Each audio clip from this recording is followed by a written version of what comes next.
Hi friends, welcome to Pendems kitchen. ఈరోజు వీడియోలో road side బండి మీద వేసే ఇన్స్టెంట్ పునుగుల్ని అలాగే ఈజీగా ప్రిపేర్ చేసుకునే ఒక చట్నీ రెసిపీని చూపించబోతున్నాను. వీడియోని స్కిప్ చేయకుండా చివరి వరకు చూసి బ్రేక్ఫాస్ట్లోకైనా స్నాక్స్లోకైనా ఇలా ఇన్స్టెంట్ పునుగులు ట్రై చేసి చూడండి. చాలా చాలా టేస్టీగా ఉంటాయి. సో ఇక ఏమాత్రం ఆలస్యం చేయకుండా ఇన్స్టెంట్ పునుగుల్ని అండ్ క్విక్గా చేసుకునే చట్నీని ఎలా ప్రిపేర్ చేసుకోవచ్చో ఈ వీడియోలోకి వెళ్ళి చూసేయండి. ఫస్ట్ పునుగులు ప్రిపేర్ చేసుకోవడం కోసం ఇలా ఒక గిన్నెని తీసుకొని అందులోకి 1.5 కప్పుల మైదా పిండిని వేసుకోండి. మీరు ఇక్కడ మైదా పిండి ప్లేస్లో గోధుమ పిండి అయినా సరే వేసుకోవచ్చు. కానీ మనకి రోడ్ సైడ్ బండి మీద ఖచ్చితంగా ఈ విధంగా మైదాతోనే ప్రిపేర్ చేస్తారనమాట. కాబట్టి నేను ఇక్కడ మైదా పిండినే వేసుకున్నాను. నెక్స్ట్ ఇందులోకి మీరు ఏ కప్పుతో అయితే మైదా పిండిని వేసుకున్నారో అదే కప్పుతోటి 1 కప్పు కొద్దిగా లైట్గా పులిసిన పెరుగును వేసుకోండి. ఇలా పులిసిన పెరుగును వేసుకోవడం వల్ల మనకి పునుగులు తినేటప్పుడు కొంచెం పుల్లగా ఉండి టేస్ట్ బాగుంటుంది. నెక్స్ట్ ఇందులోకి రుచికి సరిపడా ఉప్పుని అలాగే 1 టీ స్పూన్ జీలకర్ర అలాగే 1/4 టీ స్పూన్ వరకు వంట సోడాని వేసుకోండి. వంట సోడాని మరీ ఎక్కువగా వేసుకోవద్దు, ఎందుకంటే మనం ఇక్కడ లైట్గా పులిసిన పెరుగును వేసుకున్నాం కాబట్టి వంట సోడా అనేది అంత ఎక్కువగా పట్టదనమాట. జస్ట్ 1/4 టీ స్పూన్ వరకు వేసుకుంటే సరిపోతుంది. మీరు ఒకవేళ ఎక్కువగా వంట సోడాని వేసుకున్నారంటే మీకు ఈ పునుగులు అనేది నూనెను ఎక్కువగా పీల్చేస్తాయి అనమాట. అదే తక్కువగా వేసుకున్నారంటే పునుగులు అనేవి సరిగా పొంగవన్నమాట.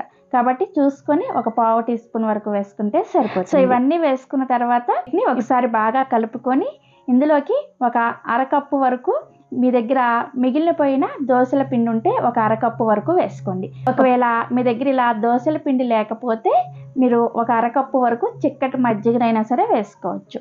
సో నా దగ్గర అయితే దోసల పిండి ఉంది, అందుకని ఈ విధంగా 1/2 కప్పు దోసల పిండిని వేసాను. యాక్చువల్గా రోడ్డు సైడ్ అయితే ఈ విధంగా కొంచెం దోసల పిండినే కలుపుతారనమాట. మీకు దోసల పిండికి ఆల్టర్నేట్గా కావాలంటే చిక్కటి మజ్జిగనైనా సరే వేసుకోవచ్చు. సో ఇలా చూసుకుంటూ మీకు ఎంతవరకు కన్సిస్టెన్సీ కావాలి అనేది చూసుకుంటూ మజ్జిగను కానీ లేదంటే దోసల పిండిని కానీ వేసుకొని కలుపుకోవచ్చు. ఈ పిండిని మీరు ఎంత బాగా కలుపుకుంటారో మీకు పునుగులు అనేవి అంత చక్కగా రౌండ్గా వస్తాయి అన్నమాట. సో పిండిని ఈ వీడియోలో చూపించిన విధంగా కిందకి పైకి ఈ విధంగా చేస్తూ బాగా కలుపుకోండి. సో పిండి మొత్తం కలిపిన తర్వాత మనకి కన్సిస్టెన్సీ అనేది ఈ విధంగా ఉండాలి. ఇలా కలుపుకున్న పిండి మీద మూత పెట్టేసి జస్ట్ ఒక అరగంట నుంచి గంట సేపు పక్కన పెట్టుకోండి. మీరు కావాలంటే 4-5 గంటల సేపు అయినా సరే పిండిని పక్కన పెట్టుకోవచ్చు. అప్పుడు పిండి అనేది చక్కగా పులిసి ఇంకా మనకి పునుగులు అనేది చాలా టేస్టీగా వస్తాయి అనమాట. సో నేనైతే ఇక్కడ కొంచెం పులిసిన పెరుగునే వేసుకున్నాను కాబట్టి 1 గంట సేపు పక్కన పెట్టుకున్నాను. గంట తర్వాత మీకు ఈజీగా చట్నీని ఎలా ప్రిపేర్ చేసుకోవచ్చో చూపిస్తాను. ఈ చట్నీని ప్రిపేర్ చేసుకోవడం కోసం మిక్సీ జార్ని తీసుకొని అందులోకి 1/2 కప్పు చట్నీ పప్పు, పుట్నాల పప్పు అంటారు కదా, వాటిని వేసుకోండి. నెక్స్ట్ ఇందులోకి మీరు తినే కారానికి తగ్గట్టుగా ఒక 6 నుంచి 7 వరకు పచ్చిమిర్చిని వేసుకోవాలి. అలాగే రుచికి సరిపడా ఉప్పును కూడా వేసుకొని ఫస్ట్ నీళ్ళేమి వేసుకోకుండా వీటిని కొంచెం మెత్తగా గ్రైండ్ చేసుకోవాలి. సో ఇలా మెత్తగా గ్రైండ్ చేసుకున్న తర్వాత ఇప్పుడు ఇందులోకి తగినన్ని నీళ్లు పోసుకుంటూ చట్నీని బాగా పల్చగా గ్రైండ్ చేసుకోవాలి. ఈ పునుగులకి చట్నీ అనేది పల్చగా ఉంటేనే టేస్ట్ బాగుంటుంది. సో ఈ విధంగా గ్రైండ్ చేసుకున్న చట్నీని ఒక గిన్నెలోకి వేసుకోండి. నెక్స్ట్ ఈ చట్నీకి తాలింపుని పెట్టుకోవడం కోసం స్టవ్ ఆన్ చేసి ఇలా తాలింపు గిన్నెను పెట్టుకొని అందులోకి 1 టీ స్పూన్ వరకు నూనెను వేసుకొని వేడి చేసుకోండి. నూనె వేడైన తర్వాత ఇందులోకి 1/2 టీ స్పూన్ చొప్పున మినపగుళ్ళు, ఆవాలు, పచ్చిశనగపప్పు అండ్ జీలకర్రని వేసుకోండి. అలాగే 1 ఎండుమిర్చిని ఇలా సగానికి తుంచుకొని వేసుకొని ఫ్రై చేసుకోవాలి. ఇవి చక్కగా ఫ్రై అయిన తర్వాత 1 రెమ్మ కరివేపాకును కూడా వేసుకొని ఈ తాలింపుని లో ఫ్లేమ్లో ఫ్రై చేసుకొని మనం గ్రైండ్ చేసుకున్న చట్నీలో వేసుకొని కలుపుకున్నారంటే మనకి ఈ చట్నీ అనేది రెడీ అయిపోతుంది. చూసారా, 2 నిమిషాల్లో చక్కగా మనం చట్నీని ప్రిపేర్ చేసేసుకోవచ్చు. టేస్ట్ అయితే చాలా చాలా బాగుంటుంది. ఈ చట్నీ పునుగుల్లోకే కాకుండా నార్మల్గా మనం రోజు చేసుకునే ఇడ్లీ, దోశ, వడ ఇలా ఎందులోకైనా టేస్టీగా ఉంటుంది. ఈవెన్ ఉప్మాలో కూడా చాలా చాలా బాగుంటుంది. తప్పకుండా ట్రై చేయండి. సో మనకి చట్నీ రెడీ అయిపోయింది కదా. ఇప్పుడు పునుగులు వేసుకోవడం కోసం పిండిని 1 గంట సేపు నానబెట్టుకున్న తర్వాత స్టవ్ ఆన్ చేసి కడాయిలోకి డీప్ ఫ్రైకి సరిపడా నూనెను వేసుకొని బాగా వేడి చేసుకోండి. ఈ పునుగులు వేసుకోవడం కోసం నూనె అనేది బాగా సలసలా కాగుతూ ఉండాలన్నమాట. ఇలా నూనె బాగా కాగిన తర్వాత మంటని మీడియం ఫ్లేమ్లోకి పెట్టుకొని మనం ప్రిపేర్ చేసుకున్న పిండిని ఇలా ఒక సైడ్ నుంచి తీసుకుంటూ చిన్న చిన్నగా రౌండ్ బాల్స్ లాగా వేసుకోండి. సో పునుగు వేసిన వెంటనే చక్కగా ఈ విధంగా పైకి తేలుతుంది అనమాట.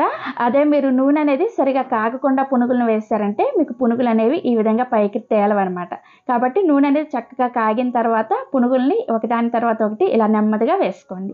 పునుగులన్నీ వేసిన తర్వాత వీటిని గరిటెతో ఈ విధంగా రౌండ్గా తిప్పుకుంటూ మీడియం ఫ్లేమ్లో చక్కగా గోల్డెన్ బ్రౌన్ కలర్ వచ్చేంత వరకు ఫ్రై చేసుకోండి. సో పునుగులు ఇలా చక్కగా ఫ్రై అయిన తర్వాత ఒక గిన్నెలోకి కానీ ప్లేట్లోకి కానీ తీసుకోండి. సో ఒక వాయి పునుగులను వేసుకోవడం అయిపోయిన తర్వాత ఈ నూనెని ఇంకొంచెం సేపు వేడి చేసుకోండి. ఎందుకంటే పునుగులు తీసిన వెంటనే మీరు మళ్ళీ పునుగులు వేసుకున్నారంటే ఆ నూనె అనేది కొంచెం చల్లబడి ఉంటుంది అనమాట. వేడి అనేది సరిపోదు, అప్పుడు పునుగులు సరిగా రావన్నమాట. కాబట్టి ఇంకొంచెం సేపు నూనె వేడైన తర్వాత అప్పుడు రెండో వైపు పునుగులను వేసుకోండి. సో ఇదే విధంగా మనం కలుపుకున్న పిండి మొత్తంతో కూడా ఇలా పునుగులను వేసుకొని మనం ప్రిపేర్ చేసుకున్న చట్నీని అలాగే సన్నగా తరిగిన ఉల్లిపాయలను వేసుకొని చక్కగా ఎంజాయ్ చేయండి. చాలా చాలా టేస్టీగా ఉంటాయి. రోడ్ సైడ్ బండి మీద ఈ పునుగులు చూస్తేనే నోట్లో నీళ్ళు ఊరిపోతూ ఉంటాయి కదా. సో ఆ పునుగుల రెసిపీని మనం ఇంట్లోనే ఈజీగా ప్రిపేర్ చేసుకోవచ్చు. ఎలా ప్రిపేర్ చేసుకోవచ్చో కూడా ఈ వీడియోలో చూశారు కదా. తప్పకుండా మీరు కూడా ట్రై చేసి చూడండి. ట్రై చేసిన తర్వాత టేస్ట్ ఎలా అనిపించింది అనేది కూడా ఈ వీడియో కింద కామెంట్ సెక్షన్లో నాతో షేర్ చేసుకోండి. అలాగే ఈ వీడియో మీకు నచ్చితే ఒక లైక్ చేసి మీ ఫ్రెండ్స్కి అండ్ రిలేటివ్స్కి కూడా షేర్ చేయండి. మరిన్ని Emmy and tasty breakfast recipes కోసం పెండెమ్స్ కిచెన్ని సబ్స్క్రైబ్ చేసుకోండి.